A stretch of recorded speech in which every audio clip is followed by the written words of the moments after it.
Hello everyone, আমি তোমাদের mentor Sanghamitra.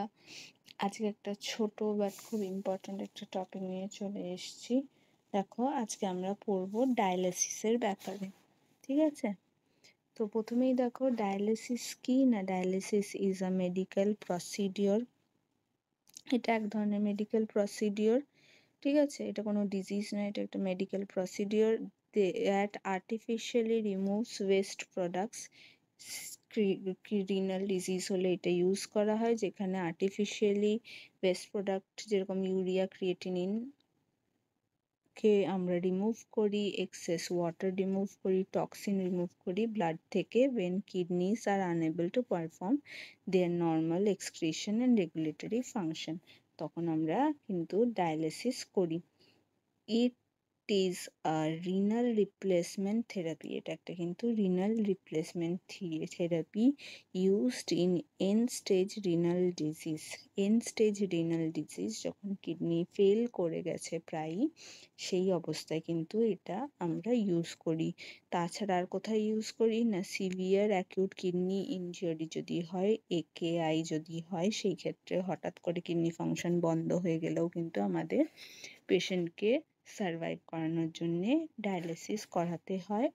অথবা কোনো রকম পয়জনিং কন্ডিশন, ঠিক আছে, স্নেক বাইট হলে ডায়ালিসিস করাতে হয়। কোনো রকম বডিতে পয়জনিং হলে ব্লাড পিউরিফাই করার জন্যও কিন্তু ডায়ালিসিস করতে হতে পারে। নেক্সট কি বলছে, কাইন্ডস অফ ডায়ালিসিস। ডায়ালিসিস কিন্তু সাধারণত দু ধরনের হয়। একটা হলো হেমোডায়ালিসিস আর একটা হলো পেরিটোনিয়াল ডায়ালিসিস। ঠিক আছে, তো আমরা দেখব প্রথম টাইপটা কি না, হেমোডায়ালিসিস। ঠিক আছে, হোয়াট ইজ হেমোডায়ালিসিস না, a process in which blood is removed from the body, filtered through a dialyzer artificial kidney and then returned to the body। ঠিক আছে, ব্লাডটাকে বডি থেকে বার করে সেটাকে ডায়ালাইজার বলে একটা মেশিন আছে, যেটাকে আর্টিফিশিয়াল কিডনিও বলা হয়, সেখানে থ্রু দিয়ে পাস করিয়ে ফিল্টার করিয়ে আবার বডিতে ফিল্টার্ড ব্লাডটাকে ঢুকিয়ে দেওয়া হয়। এটাকে এই প্রসেসে যদি ডায়ালিসিস করা হয় সেটা হলো হেমোডায়ালিসিস। কি হলো না, কোন রুটে করা হয় এটা না, ভায়া ভ্যাসকুলার অ্যাক্সেস। ঠিক আছে, আর্টেরিয়ার ভেনের থ্রু দিয়ে অ্যাক্সেস করে বা চ্যানেল করে এটাকে করতে হয়। যেরকম আর্টেরিওভেস্কুলার ফিস্চুলা বা গ্রাফটিং যেটাকে বলে, অথবা সেন্ট্রাল ভিনাস ক্যাথেটার। তো দেখো, এই ধরনের দুটো যেই রুট সেগুলো কেমন একটু দেখে নিই আমরা।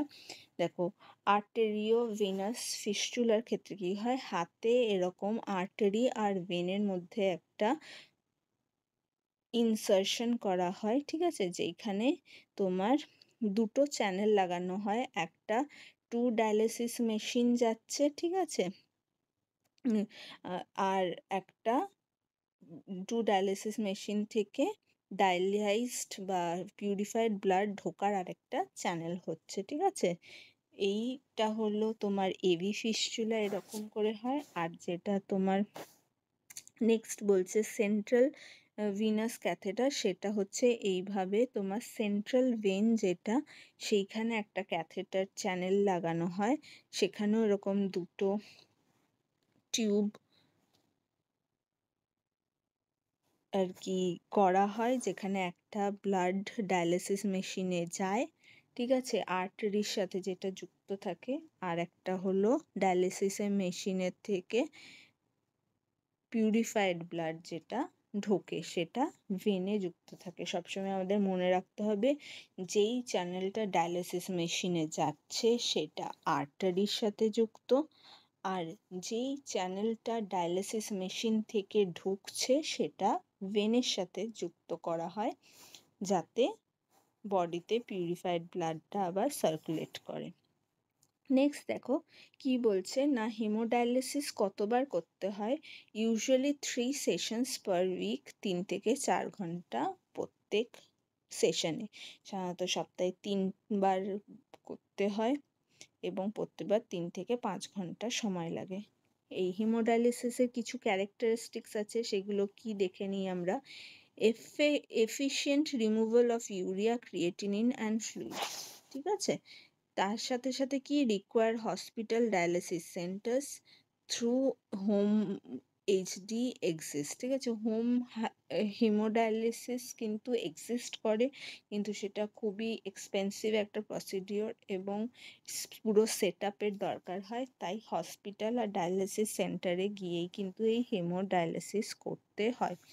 রিস্ক ফ্যাক্টরস কি কি আছে না, ইনফেকশনসের রিস্ক ফ্যাক্টর আছে, এই যে ফিস্চুলা বা যে সেন্ট্রাল চ্যানেল ক্যাথেটার চ্যানেলটা দিয়ে আর কি ডায়ালিসিসটা হয়, সেটাতে কিন্তু ইনফেকশনসের রেট খুব বেড়ে যায়। ঠিক আছে, হাইপোটেনশন হতে পারে, ঠিক আছে, বিপি লোয়ার হয়ে যাওয়ার চান্স থাকে, অ্যানিমিয়া হতে পারে পেশেন্টের, ভ্যাসকুলার অ্যাক্সেস ইস্যু হতে পারে, মানে কি না ভেসেলসের অ্যাক্সেসটা কমে যেতে পারে। তার সাথে কি বলছে, স্ট্রিক্ট শিডিউল একটা মেনটেন করতে হয় পেশেন্টকে। ঠিক আছে, অ্যাফেক্ট লাইফস্টাইল, যেহেতু এত লং প্রসিডিওর, এত কমপ্লেক্স প্রসিডিওর, এত বারবার করতে হয়, সেই ক্ষেত্রে নর্মাল লাইফস্টাইল কিন্তু পেশেন্ট লিড করতে কখনোই পারে না।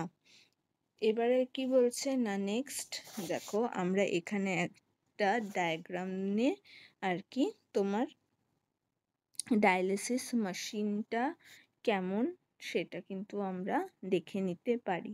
ঠিক আছে, এটা খুব একটা মুখস্থ করার কিছু নেই, আমি জাস্ট তোমাদের বোঝার জন্য দিয়েছি যে ব্লাড এটা বেরোচ্ছে, নিয়ে ব্লাড পাম্প দিয়ে আর্টেরিয়াল প্রেশার মনিটর করে ব্লাড পাম্প দিয়ে গিয়ে হেপারিন পাম্পে যাতে ব্লাডটা ক্লট হয়ে যায়। হেপারিন পাম্পটা কেন দেওয়া হয়, আমাদের বডিতে তো ন্যাচারালি হেপারিন থাকে, যার জন্যে ব্লাড ক্লটিং হয় না, কিন্তু যখন ব্লাডটাকে বডি থেকে আর্টিফিশিয়ালি বার করছে, আর্টিফিশিয়াল পাইপ দিয়ে যাচ্ছে, সেখানে হেপারিনটাকে ইনডিউস করতে হয় যাতে ডায়ালিসিস মেশিনে সেটা গিয়ে ক্লট না হয়ে যায়।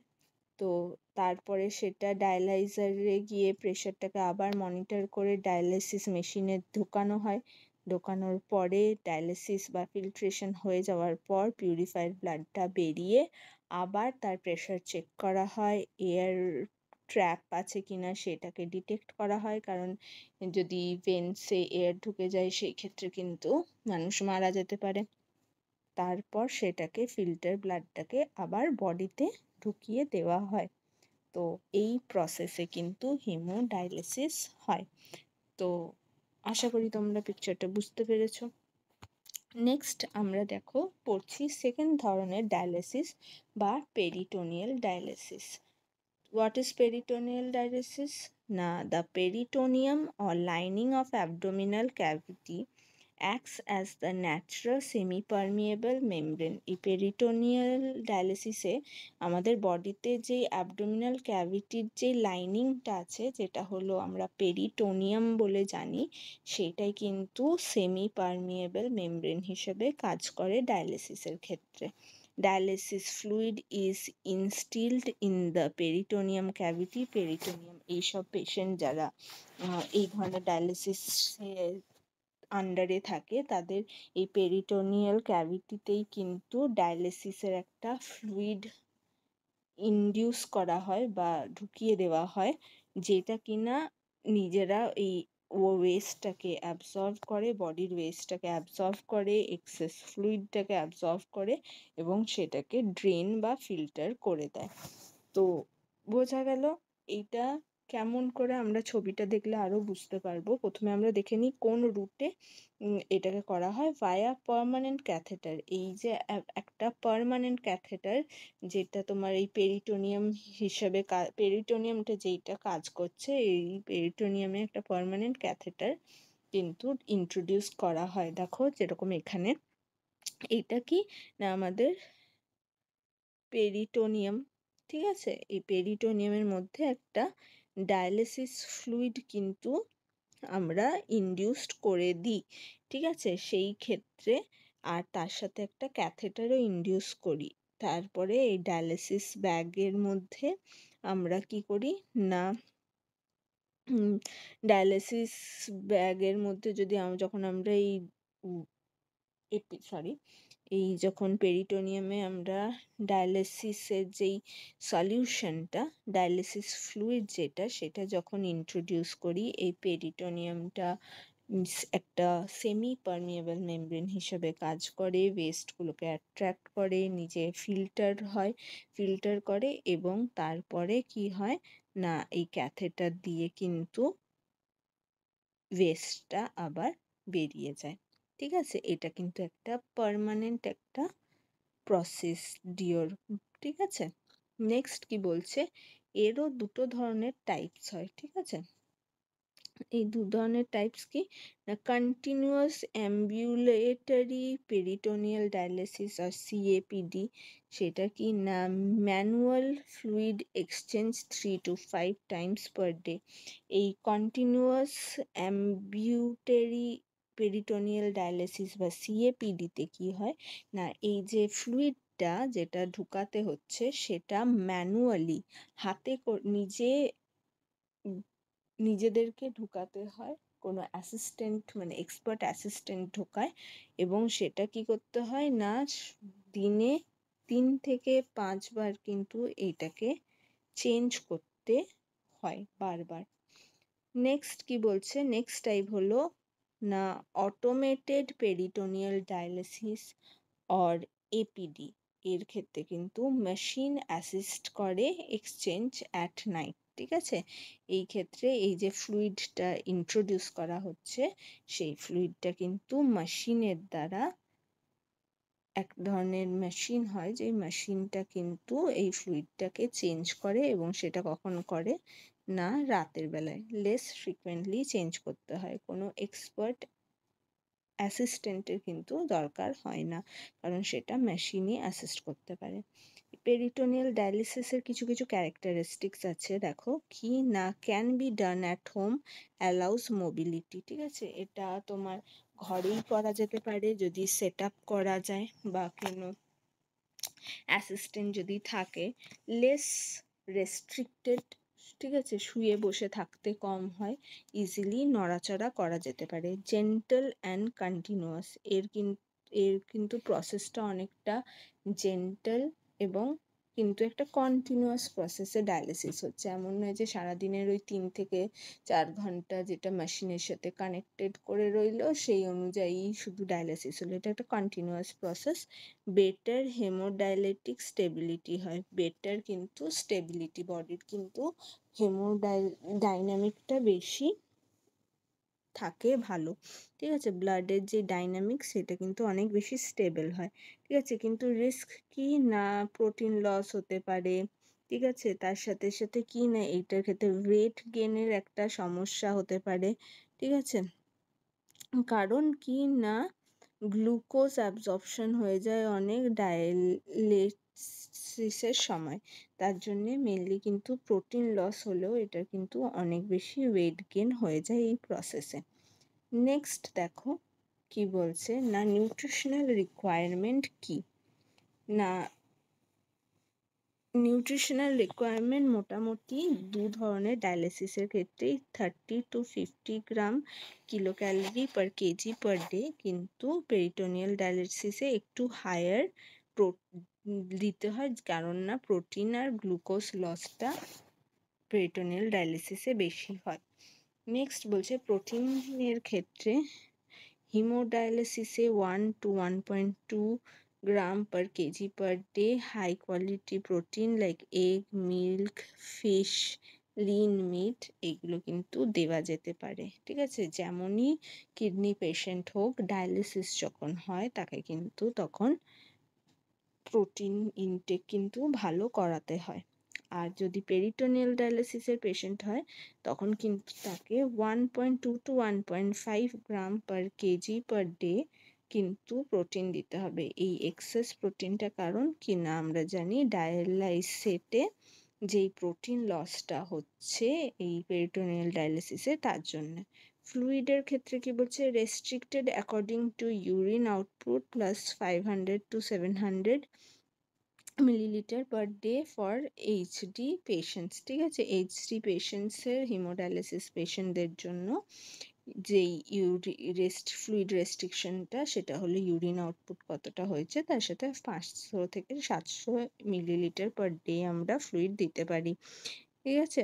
কিন্তু পেরিটোনাল ডায়ালিসিসের ক্ষেত্রে ফ্লুইড ইনটেকটা অনেকটা বেশি লিবারেল হয়, কারণ কন্টিনিউয়াস একটা dialysis process throughout the day, everyday dialysis হচ্ছে বডিতে পার্মানেন্টলি, সেই জন্য কিন্তু ফ্লুইড রিমুভালটা অনেক বেশি এই ক্ষেত্রে ইজি, তাই রেস্ট্রিকশন খুব একটা করতে হয় না। অপশন তারপরে সোডিয়ামের ক্ষেত্রে কি বলছে, দুটো ক্ষেত্রে কিন্তু 2 থেকে 3 গ্রাম পার ডে, সোডিয়ামের বেশি কিন্তু সোডিয়াম দেওয়া যায় না। প্রসেস আর সল্টি ফুড কিন্তু রেস্ট্রিক্টেড। পটাশিয়ামের ক্ষেত্রে কন্ট্রোলিং ডিপেন্ডিং অন সিরামের পটাশিয়াম কেমন আছে, হাইপারক্যালেমিয়া বা হাইপোক্যালেমিয়া কন্ডিশনস হচ্ছে কিনা সেই অনুযায়ী রেস্ট্রিকশন করতে হবে কি হবে না। Avoid high potassium diet, hyperkalemia হলে হাই পটাশিয়াম ডায়েট অ্যাভয়েড করতে হবে, যেরকম banana, orange, potato, tomato, coconut water.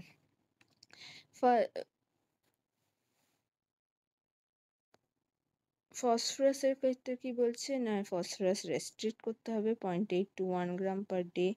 Avoid কি করতে হবে, cola, nuts, seeds, whole pulse, organ meat. Phosphate binders may be prescribe, ফসফেটের কিন্তু পরিমাণ বাড়তে দিলে হবে না, 0.8 থেকে 1 গ্রাম পার ডেতে কিন্তু রেস্ট্রিক্ট করতে হবে। যেই সব ফসফরাস রিচ খাবার সেগুলোকে রেস্ট্রিক্ট করতে হবে, অ্যাভয়েড করতে হবে, তার সাথে সাথে কিন্তু ফসফেট বাইন্ডার্সও ইউজ করা যেতে পারে। নেক্সট হচ্ছে calcium and vitamin D supplementation অবশ্যই দরকার, যাতে না বোন হেলথ নষ্ট হয়ে যায়, কারণ ক্যালসিয়ামের কিন্তু ডেপ্রিশন হয়। নেক্সট আয়রন অ্যান্ড এরিথ্রোপয়েটিন, ঠিক আছে, needs to treat anaemia in long term ডায়ালিসিসে আয়রন সাপ্লিমেন্টেশন লাগে, এবং এরিথ্রোপয়েটিন কিন্তু অনেক সময় ইনডিউস করতে হয়, কারণ আরবিসি এরিথ্রোপয়েটিন দিয়েই কিন্তু এরিথ্রোপয়েটিন কিন্তু আরবিসি ফর্মেশনকে ট্রিগার করে, তাই অ্যানিমিক পেশেন্টদের কিন্তু এটা দরকার হয়। নেক্সট বলছে prevention. Dialysis itself is a treatment, but prevention of reaching dialysis stage involves, ঠিক আছে, ডায়ালিসিস একটা ট্রিটমেন্ট ঠিকই, কিন্তু এই স্টেজ অবধি পৌঁছানোর, কারণ it's a very costly, limiting, ঠিক আছে, রেস্ট্রিকটিভ একটা প্রসেস, তাই এইখান অবধি পৌঁছানোর জন্য কিছু কিছু আমাদের প্রিভেনশন আমরা নিতে পারি। সেটা হলো আর্লি ডিটেকশন করা, কিডনি ডিজিজকে কন্ট্রোল করা, যেরকম কন্ট্রোল ব্লাড প্রেশার, ঠিক আছে, low salt diet, anti hypertensive diet নেওয়া, ম্যানেজ ডায়াবেটিস, ব্লাড সুগারকে কন্ট্রোল করা, অ্যাভয়েড নেফ্রটিক ড্রাগস বা যেই ড্রাগগুলো কিডনিকে ড্যামেজ করে সেই ড্রাগসগুলো কম নেওয়া, সার্টেন অ্যান্টিবায়োটিক্সে তার মধ্যে পড়ে, এবং পেন কিলার্স তো অবশ্যই। অ্যাডিকুয়েট হাইড্রেশন মেনটেন করা, regular monitoring of kidney function in high risk individual, যাদের হাই রিস্ক ইন্ডিভিজুয়াল যারা, যেরকম ডায়াবেটিক, হাইপারটেনসিভ, তাদের কিন্তু কিডনি ফাংশন কিন্তু মনিটর করতে হবে। তার সাথে সাথে কি লাইফস্টাইল মেজার্স কিছু নিতে হবে, যেরকম হেলদি ওয়েট মেনটেন করা, ব্যালেন্স ডায়েট, যার লো সল্ট, সুগার, আনহেলদি ফ্যাটস থাকবে না, স্মোকিং কুইট করতে হবে, অ্যালকোহল লিমিট করতে হবে, ম্যানেজমেন্ট অফ সিকেডি করতে হবে, ঠিক আছে, টাইমলি ম্যানেজমেন্ট, কারণ স্লোয়ার প্রসেসকে যদি সিকেডি ম্যানেজ আমরা করতে পারি, যদি প্রসেস অফ জিএফআর রেটের যে স্লোয়িং প্রসেস সেটা বা স্টেজ অ্যাডভান্সমেন্ট অফ সিকেডি যদি আমরা যত লং করতে পারবো, যত প্রলংড প্রসেস হবে, তত কিন্তু ডায়ালিসিসের পর্যায়ে পৌঁছানোটা কিন্তু দেরিতে হবে, তাই এইগুলো দিয়ে আমরা কিন্তু ডায়ালিসিস পর্যায়ে যাওয়াটা প্রিভেন্ট করতে পারি। নেক্সট বলছে ডায়ালিসিসের কিছু কিছু ড্রব্যাকসও আছে, ঠিক আছে, কি না, প্রথমেই বলছে এটা কিন্তু কোনো ধরনের কিডনি রোগের কিন্তু কোনো কিওর নয়, এটা হলো একটা partial replacement of kidney function, একটা আর্টিফিশিয়াল ফাংশনিং কিডনি, যেটা কিন্তু পার্মানেন্ট সলিউশন কোনোদিনই হতে পারে না।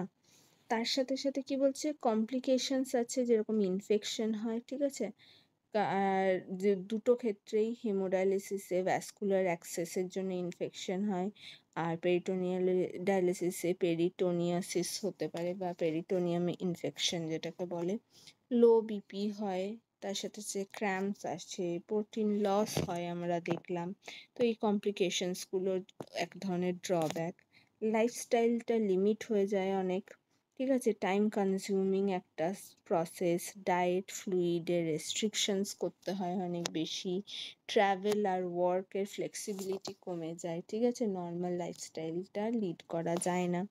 সাইকোলজিক্যাল একটা ইম্প্যাক্ট হয়, কারণ স্ট্রেস ডিপ্রেশন থাকে, তার সাথে সাথে একটা ডিপেন্ডেন্সি থাকে, যে ডায়ালিসিস প্রসেসটা করাচ্ছে তার উপর ডিপেন্ডেন্সি, ডক্টরের উপর বা অ্যাসিস্ট্যান্টসদের উপর ডিপেন্ডেন্সি হয়ে যাওয়া, যার ফলে একটা মেন্টাল স্ট্রেস, অ্যাংজাইটি, ডিপ্রেশন আসতে পারে। ফাইন্যান্সিয়াল বার্ডেনটা তো খুবই একটা বড় ব্যাপার, কারণ খুব কস্টলি লং টার্ম একটা থেরাপি, যদি অন্য কোনো রিপ্লেসমেন্ট না পাওয়া যায় তাহলে এটা লাইফ লং থেরাপিও হতে পারে, যদি কারো ট্রান্সপ্লান্টেশনের সম্ভাবনা না থাকে বা অন্য মডিফিকেশনে ডিজিজ কন্ট্রোল না হয় আর্লিয়ার স্টেজে, যদি সেই ক্ষেত্রে যদি এন্ড স্টেজ সিকেডি হয়, সেই ক্ষেত্রে খুব লং টার্মের একটা কস্টলি প্রসেস, এটাও একটা ড্রব্যাক। লং টার্ম ইস্যুর জন্য কি হয়, প্রোগ্রেসিভ কিডনি ডিক্লাইন, যতই ডায়ালিসিস করো কিডনির ফিল্ট্রেশন রেটটা ডিক্লাইন হওয়াটা আটকানো যায় না। বোন মিনারেল ডিসঅর্ডার্স হতে পারে, ক্যালসিয়ামের অভাব, ভিটামিন ডি এর অভাব, তার জন্যে কি হয় না, বোনের একটা যে ডিসফাংশন, বোন মিনারেল, সেটা হয়। ডায়ালিসিস রিলেটেড অ্যামাইলয়েডস গুলো হয়, ঠিক আছে। What is dialysis related amyloids? না, অ্যামাইলয়েডোসিসটা হলো প্রোটিন বডিতে কিছু কিছু জায়গায় জমে যায়, যার জন্য অনেক রকম কমপ্লিকেশন হয়। তো ডায়ালিসিসের ক্ষেত্রেও কিন্তু এই কমপ্লিকেশনটা আসতে পারে। তার সাথে সাথে অবশ্যই আমরা জানি কার্ডিওভাস্কুলার ডিজিজের রিস্কও কিন্তু অনেক সময় লং টার্ম ইস্যুতে বেড়ে যায়। তো এইগুলো হলো ড্রব্যাকস ডায়ালিসিসের, যেগুলো কিন্তু আমাদের সবসময় মাথায় রাখতে হবে, এবং তাই আর্লি স্টেজ রিকভারি করার চেষ্টা কিন্তু খুবই দরকার। তো আজকে দেখো এই পর্যন্তই ক্লাসটা, আমরা নেক্সট ক্লাসে নিয়ে আসবো আরও অনেক টপিক। আশা করি তোমাদের ভালো লেগেছে ক্লাসটা। Thank you everyone, have a nice day.